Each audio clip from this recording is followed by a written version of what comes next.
الحمد لله رب العالمين. الحمد لله حمدا كثيرا طيبا مباركا فيه مباركا عليه كما يحب ربنا ويرضى، وأشهد أن لا إله إلا الله وحده لا شريك له، وأشهد أن محمدا عبده ورسوله. أما بعد،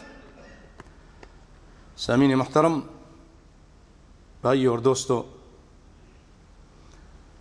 آج اللہ نے چاہا تو آپ کے سامنے باجماعت نماز، اس کی اہمیت، اس کی فضیلت اور اس کی حیثیت، اس سے متعلق انشاءاللہ گفتگو ہوگی، اور آخر میں اللہ نے چاہا تو جھوٹ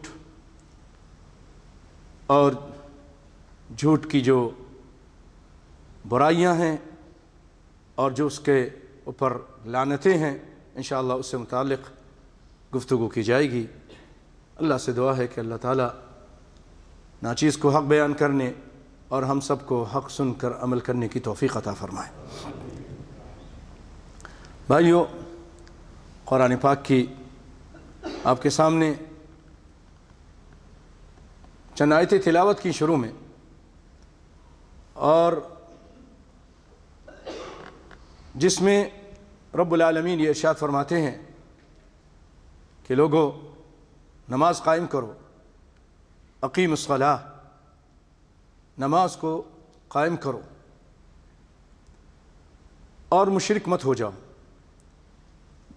دوسری جگہ فرمایا نماز انسان کو فحاشی سے اور برے کاموں سے منع کرتی ہے، تنہا عن الفحشاء والمنکر۔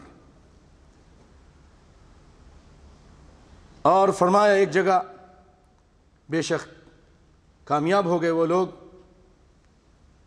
جو مومن ہیں۔ مومن کون ہیں؟ ان کی صفات کیا ہے؟ الذین هم فی صلاتهم خاشعون، جو اپنی نمازوں میں خشوع اور خضوع کرتے ہیں۔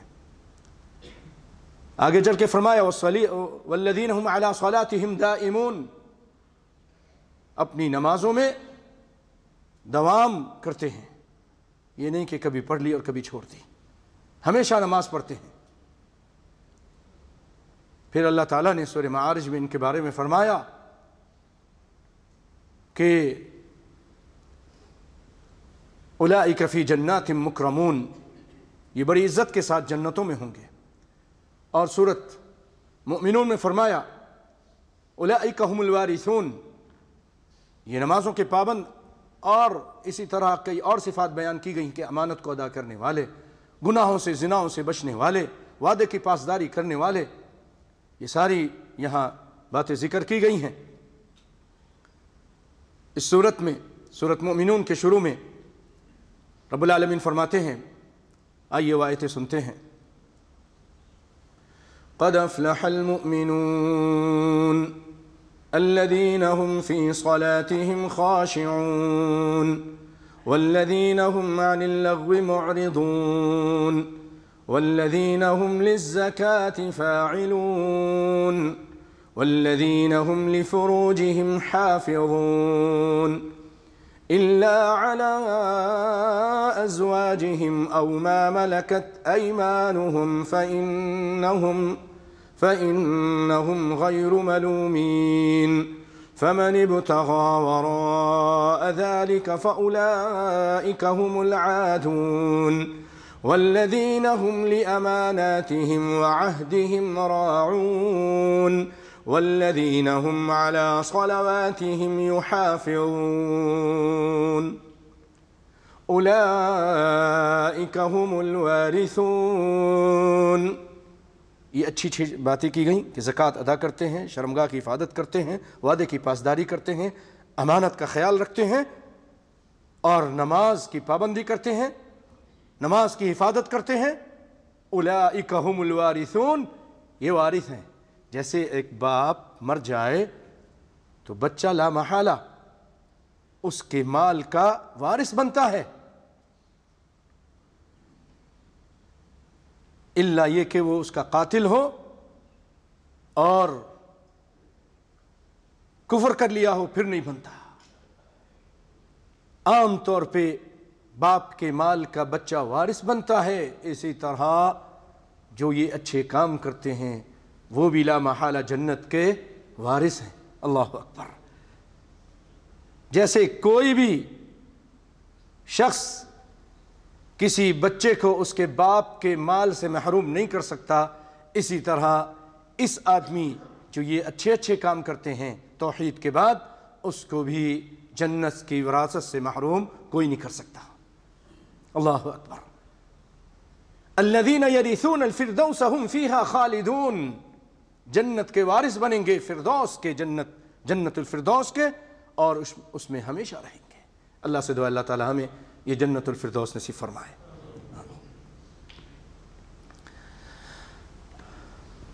بھائیو، ان آیتوں کے بعد آئیے ہم حدیثیں سنتے ہیں۔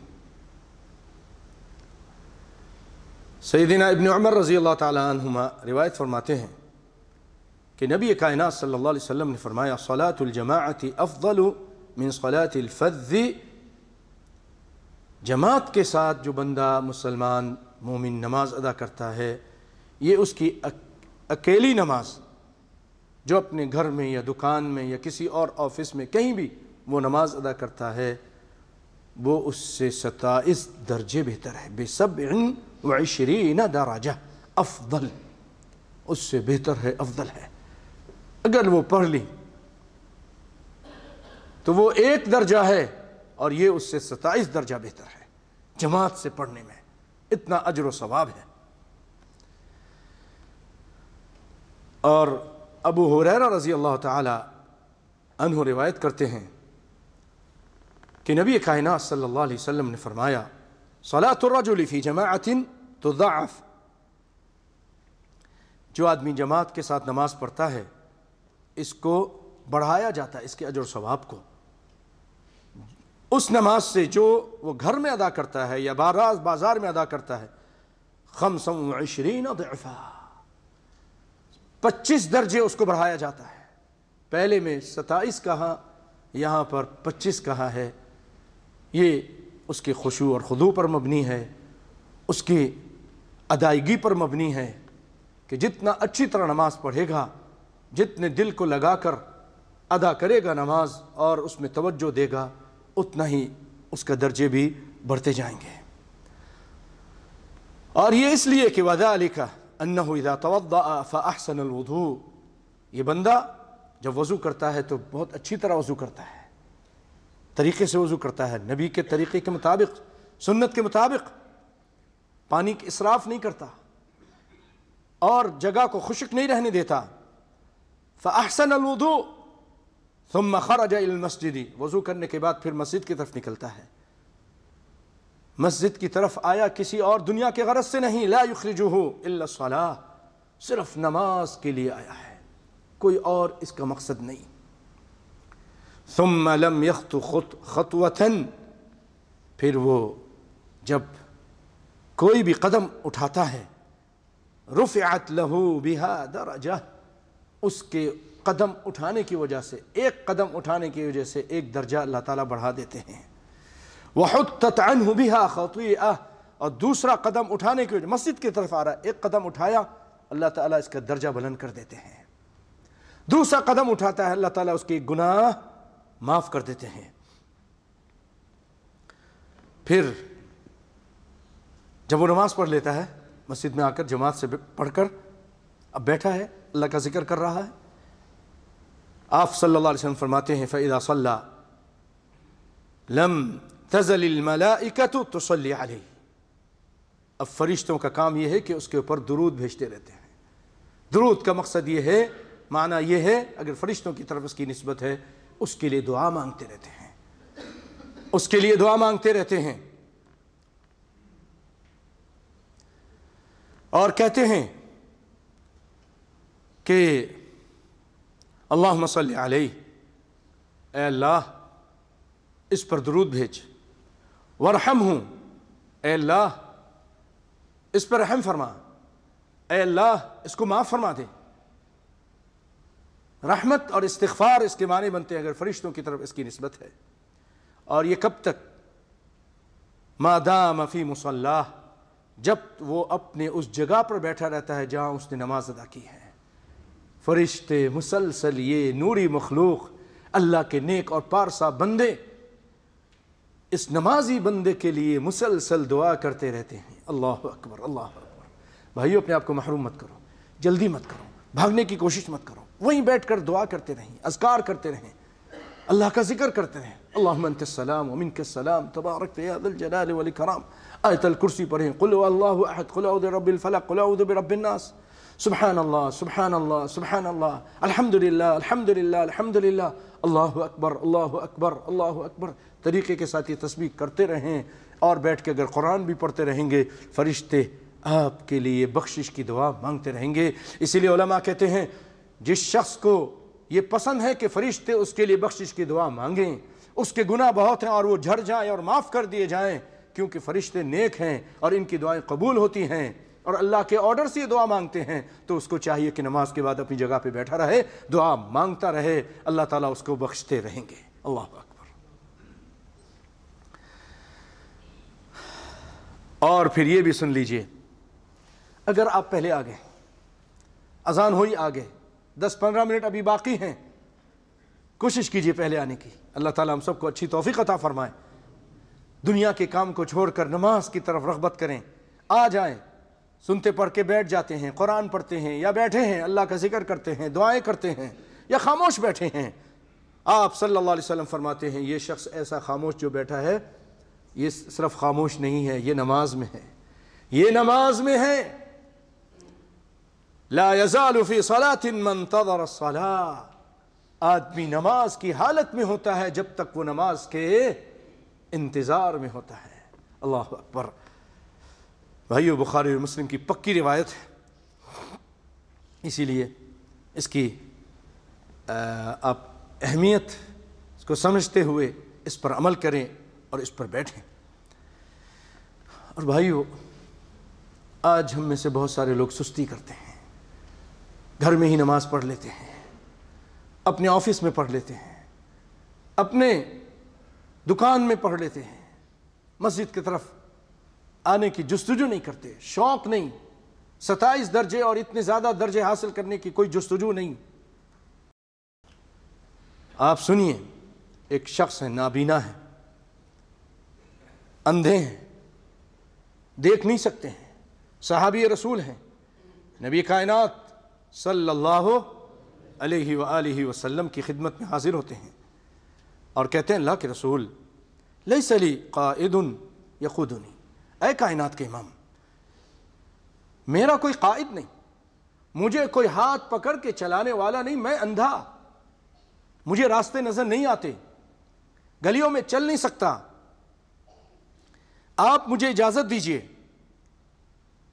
مجھے رخصت عطا کیجئے کہ میں اپنے گھر میں نماز پڑھ لوں۔ کائنات کے امام نے اس کی بات سنی، عذر دیکھی، یہ اندھا ہے، نابینا ہے، اس کے پاس عذر ہے، ٹھیک ہے، تم گھر میں نماز پڑھ لو، اجازت دے دی۔ فلما واللہ، یہ صحابی رسول صلی اللہ علیہ وآلہ وسلم جانے لگے، آپ نے بلایا، دعاہ فقال له هل تسمع النداء، اے میرے صحابی، سوچئے ہم آنکھوں والے، ہمارے پاس گاڑیاں، کاریں، سہولتیں، وہ نابینا۔ کائنات کے امام پوچھتے ہیں هل تسمع النداء، تمہیں اذان کی آواز آتی ہے؟ کیا تم اذان کی آواز سنتے ہو؟ قال نعم، اس نے کہا میں آواز تو آتی ہے مجھے مؤذن کی۔ کائنات کے امام صلی اللہ علیہ وسلم فرماتے ہیں فَأَجِبْ، اے میرے صحابی، اگرچہ تو نابینا ہے، تیرے پاس عذر ہے، لیکن کیونکہ تو اذان کی آواز سنتا ہے، تجھے آنا پڑے گا، ضرور آؤ۔ یہ کائنات کے امام کا آرڈر ہے۔ ہم اور آپ پھر قیامت کے دن اللہ کو کیا جواب دیں گے جو اذان سننے کے باوجود بھی حرکت نہیں کرتے اور اپنے کام کو نہیں چھوڑتے اور مسجد کی طرف نہیں آتے اور نماز جماعت سے ادا نہیں کرتے؟ کیا عذر ہوگا ہمارا؟ بھائیو، نماز میں جو سستی کرتے ہیں نا، پتہ ہے کون لوگ ہیں؟ وہ منافقین ہیں۔ اللہ تعالیٰ قرآن پاک میں فرماتے ہیں ان المنافقین یخادعون اللہ وهو خادعهم وَإِذَا قَامُوا إِلَى الصَّلَاةِ قَامُوا كُسَالَىٰ يُرَاءُونَ النَّاسَ وَلَا يَذْكُرُونَ اللَّهَ إِلَّا قَلِيلًا۔ منافقین یہ اللہ کو دھوکہ دینا چاہتے ہیں، اللہ ان کو دھوکہ دے گا قیامت کے دن۔ یہ سمجھیں گے ہم جنتی بن گئے ہیں، اور اچانک اٹھا کے اللہ تعالیٰ جہنم میں پھینک دے گا، سمجھ رہے ہم جنت میں جا رہے ہیں۔ یہ دھوکہ اللہ قیامت کے دن کو دے گا۔ الجزاء من جنس العمل، جیسی کرنی ویسی بھرنی۔ جیسے دنیا میں دھوکہ دینا کی کوشش کرتے تھے اللہ کو کون دھوکہ دے سکتا ہے؟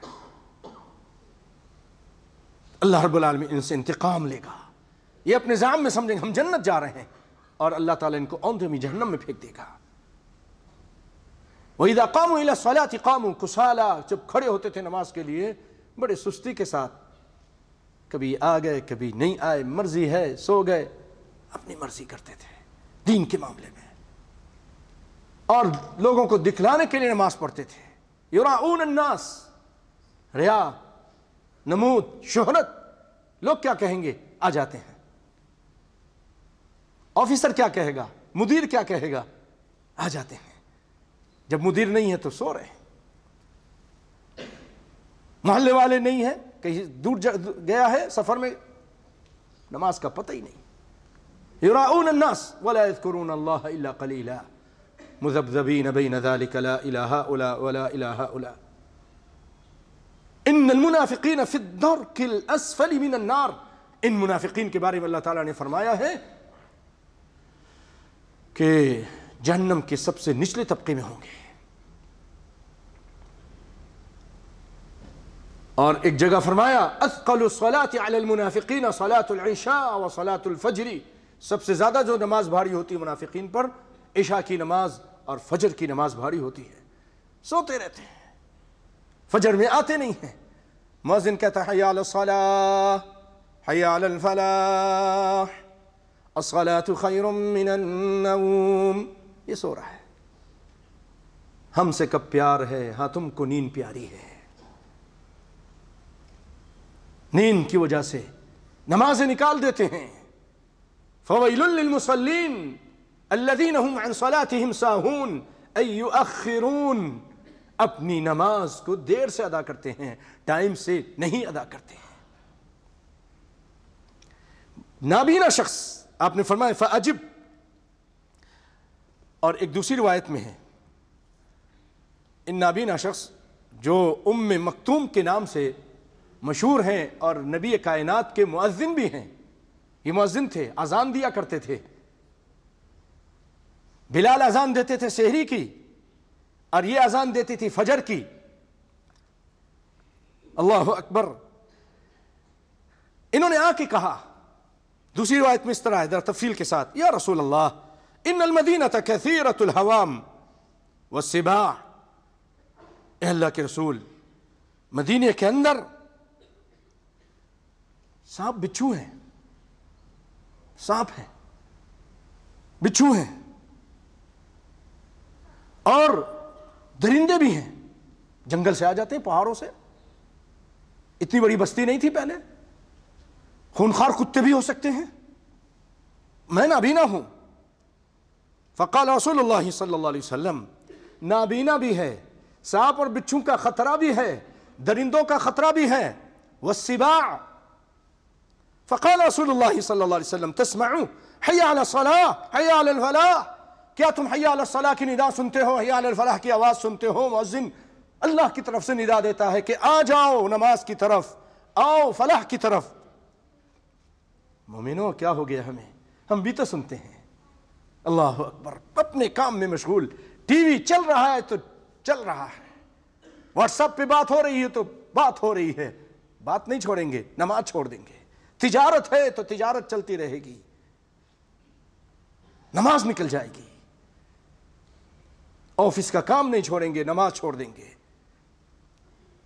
مزام نصارا تمدن میں ہنود، یہ ہیں وہ مسلمان جنہیں دیکھ کے آپ کو آگے معلوم ہے، جنہیں دیکھ کے شرمائے یہود۔ کیا ہو گیا ہم کو؟ آپ صلی اللہ علیہ وسلم نے فرمایا تم پھر ان حی علی الصلاح حی علی الفلاح کا جواب دیتے ہوئے، اے نابینا شخص، ان کا نام ہے عمر بن قیس رضی اللہ تعالی عنہ اور ام مکتوم کے نام سے مشہور ہیں، ان سے کہا تم آؤ، ضرور آؤ۔ اللہ اکبر۔ اور بھائیو، نماز جماعت سے پڑھنے کی اہمیت اور اس کی فرضیت سے متعلق سب سے بڑی دلیل وہ یہ ہے جو آپ کو ابھی سنا رہا ہوں میں۔ بعض لوگ کہتے ہیں کہ نہیں، پہلے تو حدیث ہے نا، پڑھ لی تو ہو جائے گی، اور گھر میں، اور اگر مسجد میں جا کے پڑھی جماعت سے تو 27 درجے ہے، 25 درجے ہے، ہو جائے گی، اسی لیے ہم پڑھ لیتے ہیں۔ سنیے، اگر ایک چیز فرض نہ ہو تو کائنات کے امام اس پر اتنی شدید عقاب اور سزا مقرر نہیں فرمائیں گے۔ کسی ایسی چیز پر جو فرض نہ ہو، جو مستحب ہو، اس پر سزا نہیں۔ مثلا آپ سنتے ہیں، اگر آپ نے نہیں پڑھی کوئی سزا نہیں ہے آپ کے اوپر، کوئی حساب نہیں ہے، ہاں ثواب بھی نہیں ہے۔ سزا کس پر ہے؟ جو فرض چیزیں ہیں، جو واجب چیزیں ہیں۔ اب آپ دیکھیے کائنات کے امام صلی اللہ علیہ وسلم کیا فرماتے ہیں، قسم کھا کے کہتے ہیں، ابو ہریرہ اس حدیث کے راوی ہیں، والذی نفسی بیدہ، قسم ہے اس ذات کی جس کے ہاتھ میں میری جان ہے، جس کے ہاتھ میں میری اور آپ کی جانیں، روحیں کس کے ہاتھ میں ہیں؟ اللہ کے ہاتھ میں۔ بھائی اللہ اکبر۔ جب چاہے قبض کر لے، جب چاہے مار دے۔ اس ہفتے کی بات ہے، ہمیں ڈرنا چاہیے۔ اللہ مجھے بھی ہدایت دے، آپ کو بھی ہدایت دے۔ بھائیو، ایک ساتھی ہیں، یہیں رہتے ہیں، ان کا بہنوئی پاکستان میں 27-28 سال کا، گھر میں آیا، گھر سے اپنے دوست احباب کے ساتھ یا اپنے اچھے معاملات چل رہے، مذاق، پیار، محبت، گھر کے اندر آیا، تھوڑا دیوار پکڑ لیا۔ 27 سالہ جوان، 28 سالہ، دیوار پکڑ لی۔ بیوی نے کیا بات ہے؟ کہا تکلیف محسوس ہو رہی ہے۔ فوراً اس کے بڑے بھائی کو بلایا گیا، آئے بھائی، لے کے ہاسپٹل پہنچے۔ ملتان کی بات ہے، وہاں پر اس ہاسپٹل والوں نے کہا ہم علاج نہیں کر سکتے، ان کو دل کی ہاسپٹل لے جاؤ۔ وہاں لے کے گئے، فوت ہو چکے تھے۔ یہ ہے بھائیو زندگی۔ قُلْ يَتَوَفَّاكُمْ مَلَكُ الْمَوْتِ الَّذِي وُكِّلَ بِكُمْ كُلُّ نَفْسٍ ذَائِقَةُ الْمَوْتِ۔ فرمایا ان اللہ عنده علم الساعة وينزل الغيث ويعلم ما في الأرحام وما تدري نفس ماذا تكسب غدا وما تدري نفس بأي أرض تموت۔ کسی کو نہیں معلوم کہ کل وہ کیا کرے گا، زندہ رہے گا کہ مر جائے گا، اور کہاں جا کے مرے گا کسی کو نہیں معلوم۔ اذا جاء اجل لا يستأخر ساعة ولا يستقدمون۔ جب موت کی گھڑی آ جاتی ہے، ایک لمحہ آگے نہیں، ایک لمحہ پیچھے نہیں، کچھ نہیں پتا کب ہمارا بھی ٹائم آ جائے۔ انما الاعمال بالخواتیم۔ اچھے اعمال کر کے جائیے، نماز کی پابندی کر کے جائیے اس دنیا سے۔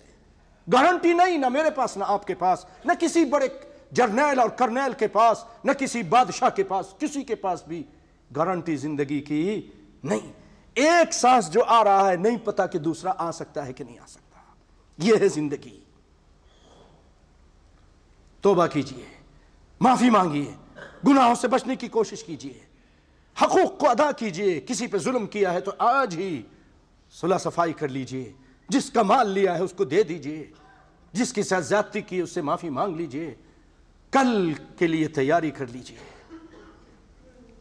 کائنات کے امام فرماتے ہیں، قسم ہے اس ذات کی جس کے ہاتھ میں میری جان ہے، لقد هممت ان آمر بحطب فيحتطب، میرا دل کرتا ہے کہ میں لوگوں کو آرڈر دوں وہ لکڑیاں جمع کریں ذات کی. میں یہ ارادہ کرتا ہوں لوگوں کو، اپنے نوجوانوں کو کہوں لکڑیاں جمع کرو. ثم آمر بالصلاة، پھر میں اپنے کسی ساتھی سے کہوں کہ تم نماز پڑھاؤ. فيؤذن لها ثم آمر رجلا فيؤم الناس، میں کہوں کہ اذان دو، اذان ہوگی، کسی کو کہوں گا نماز پڑھاؤ، امام بناؤں گا اپنی جگہ پر. کام بہت اہم ہے. نمازوں سے پیچھے رہنے والوں کو سزا دینا چاہتا ہوں. ثم اخالف الى رجال، نماز کھڑی ہو جائے گی، میرا صحابی نماز پڑھا رہا ہوگا اور میں ان لوگوں کی گھروں کی طرف چلا جاؤں گا جو نماز میں جماعت کے لیے نہیں آئے، نماز پڑھنے کے لیے. فَأُحَرِّقَ عَلَيْهِمْ بُيُوتَهُمْ، ان کے گھروں کو آگ لگا دوں جا کر. کلمہ پڑھتے ہو، مسلمان کہلاتے ہو، اسلامی بستی میں مسجد کے پاس قریب رہتے ہو، پھر بھی نماز کے لیے نہیں آتے، تمہارا انجام آگ لگا دینا ہے تمہارے گھروں کو اور تمہیں اس میں جلا دینا ہے. یہ سزا رحمت للعالمین صلی اللہ علیہ وسلم جو رحمت ہے، اللہ نے رحمت بنا کر بھیجا ان ظالموں کے لیے، رحمت کائنات صلی اللہ علیہ وسلم یہ سزا مقرر کرتے ہیں.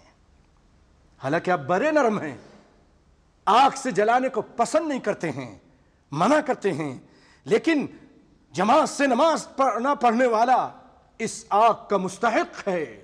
اس کو دنیا میں بھی آگ میں جلایا جائے اور آخرت میں بھی آگ میں جلے گا. سوچئے آپ.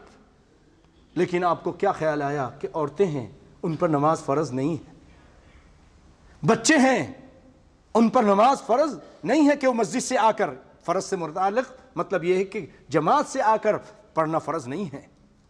عورتیں فرض ہیں، گھر میں ادا کریں گی، جماعت سے مسجد میں آ کے نماز پڑھنا ان پر فرض نہیں. اور بچوں پر بھی مسجد میں آ کے پڑھنا فرض نہیں، اور بہت جو چھوٹے ہیں ان پر تو فرض ہی نہیں. تو میں اسی وجہ سے یہ کام نہیں کرتا، ورنہ ان بدبختوں کو آگ لگا دیتا جو نماز کے ٹائم گھر میں سوتے رہتے ہیں. یہ کس کا؟ جس کا ہم کلمہ پڑھتے ہیں ان کا فرمان ہے، ان کا آرڈر ہے، ان کا قانون ہے، جن کا نام لیتے ہیں. آپ صلی اللہ علیہ وسلم نے ایک نظام بنایا، یہ قانون بنایا. وہ بے نمازی جو نماز میں حاضر نہیں ہوتا، مسجد میں آتا نہیں، جماعت کے ساتھ نماز نہیں پڑھتا، میرا دل کرتا ہے ان کو آگ لگا دوں، ان کے گھروں کے ساتھ ان کو جلا دوں. اور عبداللہ بن یہ روایت اس چیز پر یہ بہت بڑی دلیل ہے ان علماء کی جو یہ کہتے ہیں کہ جماعت سے نماز پڑھنا فرض ہے، الا یہ کہ مجبوری ہے، بیماری ہے، پریشانی ہے، اور کوئی مجبوری ہے، مسافر ہے، وہ پھر اس کو رخصت ہے کہ وہ گھر میں پڑھ سکتا ہے، اپنی جگہ پہ پڑھ سکتا ہے. ورنہ مسلمانوں کے لیے جماعت سے پڑھنا فرض کر دیا گیا ہے. فرض نہ کر ادا کرنے پر ہی سزا ہے. کچھ بات سمجھ میں آئی؟ امید ہے انشاءاللہ بات سمجھ میں آئی ہوگی. اللہ تعالیٰ مجھے اور آپ کو بھی عمل کرنے کی توفیق عطا فرمائے. آگے سنیے. عبداللہ بن مسعود رضی اللہ تعالیٰ عنہ فقیہ الامہ ہے، فقیہ صحابی ہیں، بہت اللہ نے علم عطا کیا تھا. یہ جب لوگوں کی حالت دیکھتے ہیں، لوگ نماز سے غافل ہیں، بعض لوگ اور سستی کرتے ہیں، تو آپ نے ایک عظیم فرمان ارشاد فرمایا. اور آپ نے فرمایا من سرہ ان یلقى اللہ تعالی غدا مسلما فلیحافظ علی ہؤلاء الصلوات.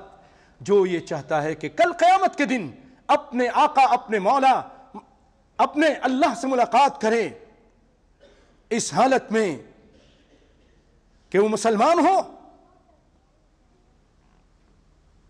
تو اس کو چاہیے کہ ان نمازوں کی حفاظت کرے. فَلْيُحَافِظْ عَلَى هَؤُلَاءِ الصَّلَوَاتِ حَيْثُ يُنَادَى بِهِنَّ، جن کے لیے اذان دی جاتی ہے، وہ نمازیں جن کی اذان دی جاتی ہے یہ 5 نمازیں ہیں جن کی اذان ہوتی ہے، اس نمازوں کی حفاظت کرے اگر وہ اللہ سے کل مسلمان حالت میں ملاقات کرنا چاہتا ہے۔ پھر آگے فرماتے فَإِنَّ اللَّهَ شَرَعَ لِنَبِيِّكُمْ سُنَنَ الْهُدَى، اللہ تعالیٰ نے تمہارے نبی کے لیے ہدایت کی سنتیں جاری کی، وَإِنَّهُنَّ مِن سُنَنِ الْهُدَى، اور جماعت سے نماز پڑھنا یہ ہدایت کی سنت ہے، سنن الہدا ہے۔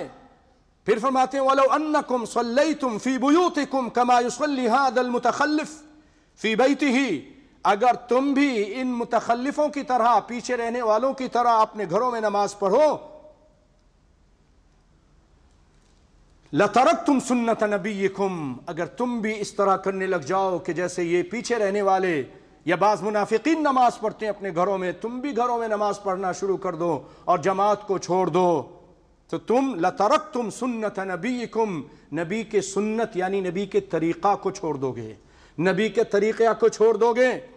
وَلَوْ تَرَكْتُمْ سُنَّةَ نَبِيِّكُمْ، اگر تم نبی کائنات صلی اللہ علیہ وسلم کی طریقے کو چھوڑ دو گے، لَضَلَلْتُمْ، تم گمراہ ہو جاؤ گے، تم گمراہ ہو جاؤ گے۔ نبی کی سنتوں کو مت چھوڑیے، یہ سنت ہے جی، سنت ارے طریقہ ہے، نبی کا یہ راستہ ہے، اس کو مت چھوڑیے سنت کہہ کے، اس کی اہانت مت کیجئے۔ بعض لوگ ارے جی یہ سنت ہے، یہ بھی سنت ہے، آمین بھی سنت ہے، فلانی بھی سنت ہے، یہ کہہ کہ ہر چیز کی، ہر سنت کی اہانت کرتے ہیں، چھوڑتے جاتے ہیں۔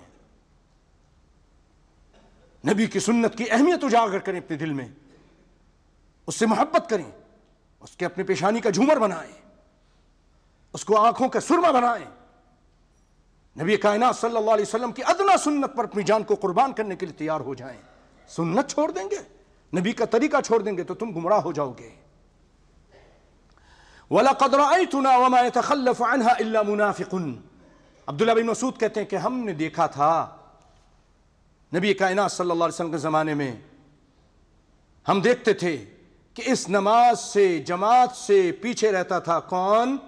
جس کے دل میں اللہ تعالیٰ نے نفاق رکھ دیا تھا، جو منافق تھا، جو منافق تھا وہی نماز سے، معلوم النفاق، جس کا نفاق معلوم تھا وہی نماز سے پیچھے رہتا تھا۔ اور آپ نے منافق کی عذاب سنا ہے، فی الدرک الاسفل، جہنم میں سب سے نچلے طبقے پہ ہوگا۔ وَلَقَدْ كَانَ رَجُلُ يُؤْتَى بِهِ يُهَادَى بَيْنَ الرَّجُلَيْنِ، ہم دیکھتے تھے کہ صحابہ کرام نماز کے لیے تشریف لاتے تھے، چل نہیں سکتے تھے، بیمار ہوتے تھے، چلنے کے قابل نہیں ہوتے تھے، ایک اس آدمی کا سہارا لیتے، ایک اور اپنے بھائی کا سہارا لے کر چلتے تھے، حَتَّى يُقَامَ فِي الصَّفِّ، وہ چلتے تھے اس طرح کہ اس کا سہارا لے کر، اس کا سہارا لے کر، بین رجلین، 2 آدمی کا سہارا لے کر مسجد کی طرف آتے تھے، لیکن جماعت نہیں چھوڑتے تھے۔ کہاں ہیں ہم؟ ہماری اہمیت ہی نہیں نماز کے بارے میں ہمارے دلوں میں۔ حتی یقام فی الصف، پھر اس کو صف پہ کھڑا کر دیا جاتا تھا اور وہ نماز ادا کرتا تھا۔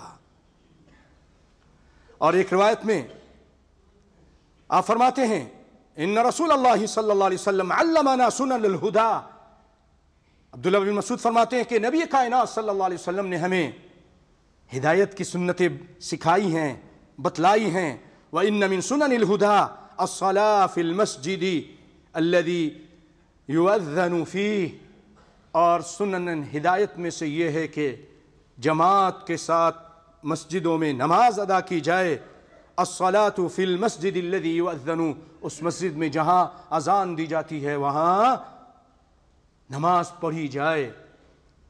یہ ہے بھائیو اہمیت جماعت کی، اور اجر و ثواب بھی اور وعید بھی۔ اللہ تعالیٰ مجھے اور آپ کو صحیح اور اچھی سمجھ عطا فرمائے اور اس پر عمل کرنے کی توفیق عطا فرمائے۔ بھائیو میں نے آپ سے شروع میں وعدہ کیا تھا، کیونکہ بہت سارے بھائیوں کو معلوم نہیں ہے کہ کیا وعدہ کیا تھا، کیونکہ دیر سے آتے ہیں، بہت ساری چیزوں سے محروم رہتے ہیں۔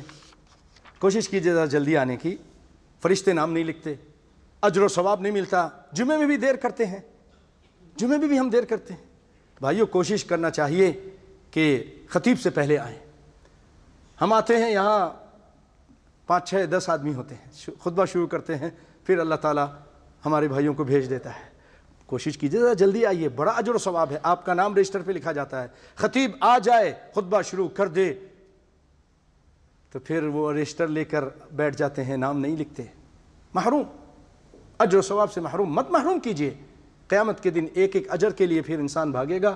یوم یفر المرء من اخیہ و امہ و ابیہ، تلاش کرے گا، ایک نیکی دے دو مجھے، کوئی نہیں دے گا۔ آج اللہ لٹا رہے ہیں، وافر مقدار میں دے رہے ہیں، لیکن ہم لینے کے لیے تیار نہیں ہیں۔ بھائیو، میں نے وعدہ کیا تھا کہ میں سچائی اور جھوٹ سے متعلق کچھ گفتگو کروں گا۔ یاد رکھیے، اللہ تعالیٰ قرآن پاک میں فرماتے ہیں کہ ان اللہ لا یہدی من هو کاذب کفار، بے شک اللہ تعالیٰ ہدایت نہیں دیتا جو جھوٹا ہے، جھوٹ بولنے والوں کو۔ اور کفر کرنے والے کو۔ جھوٹ ایک ایسی چیز ہے جو کفر کے اندر بھی شامل ہے، کفر کو بھی شامل ہو جاتی ہے۔ ایک جگہ اللہ تعالیٰ نے فرمایا ثم نبتہل فنجعل لعنت اللہ علی الکاذبین، مباہلہ کے بارے میں فرمایا کہ آؤ تم بھی جمع ہو جاؤ، ہم بھی جمع ہو جائیں، ہم بھی اپنے عورتوں کو نساءنا و نساءکم و ابناءنا و ابناءکم ثم نبتہل، عورتوں کو بلا لیں، مباہلہ کریں، فنجعل لعنت اللہ علی الکاذبین، اور جھوٹے پہ لعنت بھیجیں۔ آج اپریل فول کے نام سے بڑے یہ ڈرامے بازیاں ہوتی ہیں، اور مسلمان ان کو دیکھا دیکھی یہ غلط کام کرتے ہیں۔ جھوٹ، کسی کو میسج بھیج دیا کہ آپ کی فلاں جگہ دعوت ہے، ہوٹل میں پہنچ جائیے، وہاں بیچارہ پہنچا تو کوئی دعوت شاوت نہیں، مذاق کرتے ہیں، کہتے ہیں اپریل فول تھا، اپریل فول تھا۔ من تشبہ بقوم فہو منہم، جو کسی قوم کی مشابہت کرے وہ انہی میں سے ہے۔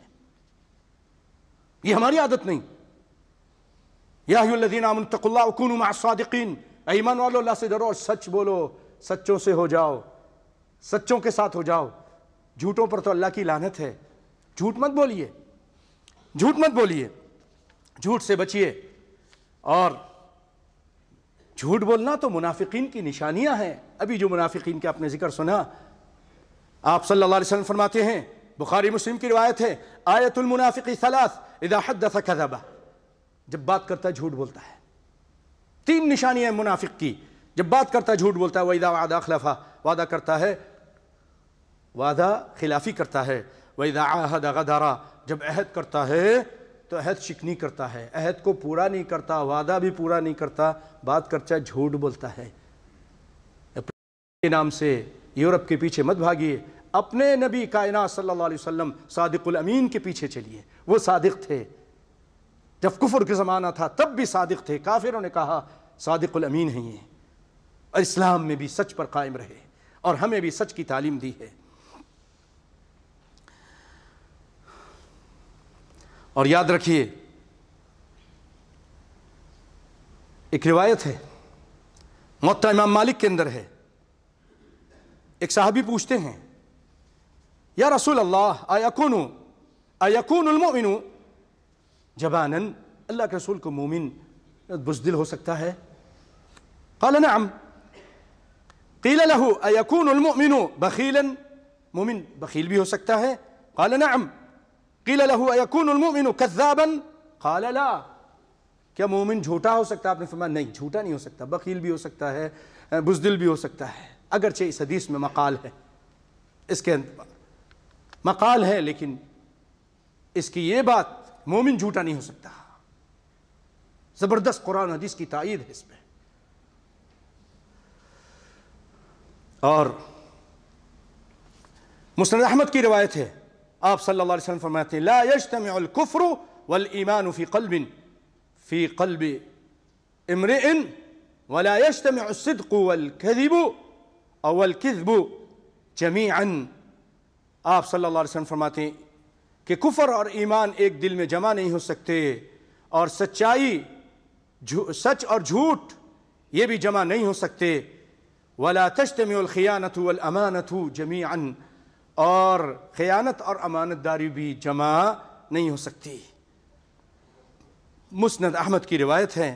اور بھائیو، آج ہم کہتے ہیں کہ مذاق میں جھوٹ بولا، کوئی بات نہیں، یہ تو مذاق میں ہنسانے کے لیے۔ آئیے اس سے متعلق حدیث سنتے ہیں۔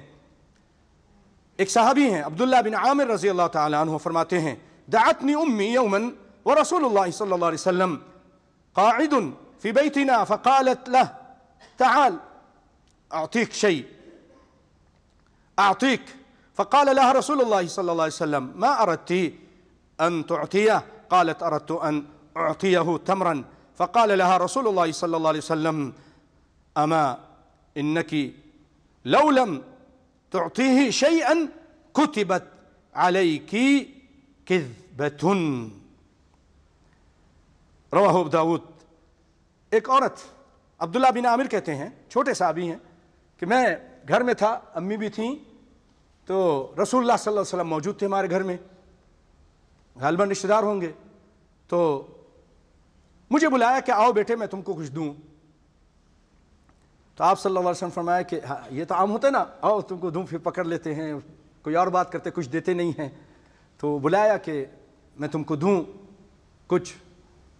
تو رسول اللہ صلی اللہ علیہ وسلم کیونکہ یہ حالات جانتے تھے، عام طور پہ عورتیں ایسا کرتی ہیں، آپ نے فرمایا کیا اس کو کچھ دینا، واقعی دینا چاہتی ہو؟ کیا دینا چاہتی ہو؟ ما اردت ان تعطیہ، کیا دینا چاہتی ہو؟ انہوں نے کہا میں ان کو کھجور دینا چاہتی ہوں اپنے بیٹے کو۔ آپ صلی اللہ علیہ وسلم نے فرمایا اگر تم اس کو نہ دیتی کھجور اور ایسے ہی بلا لیتی تو یہ بھی جھوٹ لکھا جاتا، کتبت علیکی کذبۃ، تمہارے پر یہ بھی ایک جھوٹ لکھا جاتا۔ اور بھائیو، جو لوگ مذاق میں جھوٹ بولتے ہیں، آپ صلی اللہ علیہ وسلم فرماتے ہیں، مسند احمد کی روایت ہے، لا یؤمن العبد الایمان کلہ حتی یترک الکذب المزاح، الکذب المزاح، مذاق میں جب تک جھوٹ کو، مذاق میں بھی جھوٹ کو نہ چھوڑ دے وہ پورا مومن نہیں ہو سکتا، کلہ مومن نہیں بن سکتا مکمل جب تک وہ جھوٹ کو نہ چھوڑ دے۔ تو بھائیو، یہ ان کی ثقافت ہے، یہ لوگ جھوٹ بولتے ہیں، جھوٹ بولتے رہیں اور اللہ کی لعنت کے مستحق ہوتے رہیں۔ ہم اور آپ اس سے بچتے رہیں، اس کو بالکل نہ اپنائیں، بلکہ اس کے بارے میں اگر کوئی ایسا بھیجے تو ان کو کہاں ہے کہ جھوٹ بولنے پہ تو اللہ کی لعنت ہوتی ہے، آپ ایسا کیوں کرتے ہیں؟ توبہ کیجئے، آئندہ مت کیجئے۔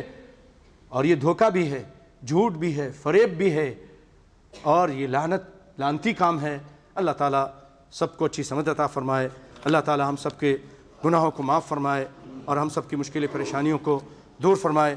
پیارے بھائیوں، نبی کائنات صلی اللہ علیہ وسلم کے بارے میں اللہ تعالیٰ فرماتے ہیں کہ ان اللہ وملائکتہ یصلون علی النبی یا ایھا الذین آمنوا صلوا علیہ وسلموا تسلیما اللہم صل وسلم وزد وبارک علی عبدک ونبیک محمد وعلی آلہ وازواجہ وذریتہ وارض اللہم عن الخلفاء الراشدین المہدیین ابی بکر وعمر وعثمان وعلي ساداتنا في الدين وعن سائر أصحاب نبيك أجمعين والتابعين ومن تبعهم بإحسان إلى يوم الدين وعنا معهم بعفوك وجودك وكرمك يا أكرم الأكرمين. اللهم أعز الإسلام والمسلمين وأذل الشرك والمشركين، اللهم دمر أعداء الدين واجعل هذا البلد آمنا مطمئنا سخاء رخاء وسائر بلاد المسلمين. اللهم وفق مليكنا وولاة أمورنا إلى ما تحب وترضى، اللهم وفقهم بتوفيقك واجعل عملهم في رضاك واحفظهم بحفظك يا رب العالمين. اللهم انصر كتابك ودينك وسنة نبيك وعبادك الموحدين. اللهم من أراد بنا وللإسلام والمسلمين كيدا فاجعل كيده في نحره وأشغله في نفسه واجعل تدبيره دماره يا قوي يا عزيز يا ملك يا ديان. اللهم اغفر للمؤمنين والمؤمنات والمسلمين والمسلمات الأحياء منهم والأموات إنك سميع قريب مجيب الدعوات. اللهم اغفنا شر أعدائك وأعدائنا بما شئت، اللهم اغفنا شر أعدائك وأعدائنا بما شئت. ربنا هب لنا من أزواجنا وذرياتنا قرة أعين واجعلنا للمتقين إماما. ربنا هب لنا من أزواجنا وذرياتنا قرة أعين واجعلنا للمتقين إماما. اللهم اهد شباب المسلمين، اللهم حبب إليهم الإيمان وزينه في قلوبهم وكره إليهم الكفر والفسوق والعصيان واجعلهم من الراشدين. اللهم اخفنا بحلالك عن حرامك وأغننا بفضلك عمن سواك. اللهم ثبتنا بالقول الثابت في الحياة الدنيا وفي الآخرة. ربنا لا تزغ قلوبنا بعد إذ هديتنا وهب لنا من لدنك رحمة إنك أنت الوهاب. اللهم إنا نعوذ برضاك من سخطك وبمعافاتك من عقوبتك، وبك منك لا نحصي ثناء عليك أنت كما أثنيت على نفسك. اللهم إنا نسألك موجبات رحمتك وعزائم مغفرتك والسلامة من كل إثم والغنيمة من كل بر والفوز بالجنة والنجاة من النار. اللهم إنا نسألك الجنة ما قرب إليها من قول أو عمل، ونعوذ بك من النار وما قرب إليها من قول أو عمل. اللهم اغفر لنا ذنوبنا وإسرافنا في أمرنا وثبت أقدامنا وانصرنا على القوم الكافرين. اللهم إنا نسألك الهدى والتقى والعفاف والغنى. اللهم إنا نسألك العفو والعافية في الدنيا والآخرة. ربنا ظلمنا أنفسنا وإن لم تغفر لنا وترحمنا لنكونن من الخاسرين. ربنا آتنا في الدنيا حسنة وفي الآخرة حسنة وقنا عذاب النار. ربنا تقبل منا إنك أنت السميع العليم وتب علينا إنك أنت التواب الرحيم. عباد الله، إن الله يأمر بالعدل والإحسان وإيتاء ذي القربى وينهى عن الفحشاء والمنكر والبغي يعظكم لعلكم تذكرون. اذكروا الله يذكركم ولذكر الله أكبر وقوموا إلى الصلاة.